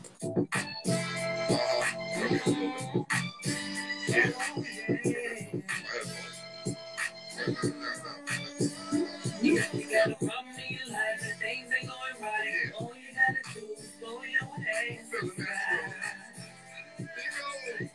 And things will change. You got to get a job for you to get by. All you gotta do is go your way and feel high. And things will change. Is this a life supposed to be? Stressed out in the hood, fucking police. I gotta eat now, so don't provoke me. I'm still waiting on what the government owes me. 40 acres in the mule is what they told me. But a lifetime of hate is what they showed me. It's no mystery, they still trying to control me. From all the jails and the prisons where they hold me. So it's fuck the police. All right, hold on. Hold on.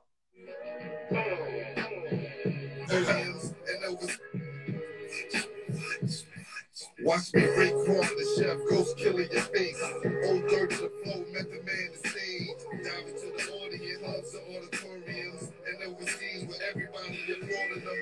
My killer team still swinging them guillotines, throwing darts. Two niggas while you spitting them 16s. The lost heart still being torn apart. Sat down and talked to him before his life was lost. He told me about his son and his wife divorced.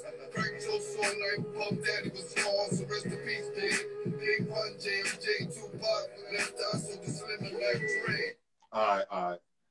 I'm going to send you a link to all this so you can really absorb it and see where it's coming from. But I want to say thank you, my brother. I appreciate you. And love is always there, man. All right. Listen, we're going to be in touch. We'll poly. Okay, I'll call you sometime tomorrow, right? Yeah, do that, man. And I'm going to see you the picture. I'm going to see you the picture right now. Okay. God bless. Appreciate you, brother. All right, one. Thank you. Bye-bye. No, but I definitely want to give a big salute to my guy, Gary McLain, for coming through, showing love. Salute to his wife, always being on point and having his back. Thank you for that Nas verse. All right, I'm about to get out of here. Take my shower. It's hot, burning up. Just want to let you know I'm Glenn Pooh Hardy, and you've been watching Basketball Heads, the #1 show in New York City. That's right. We are the official home for New York City basketball. Peace.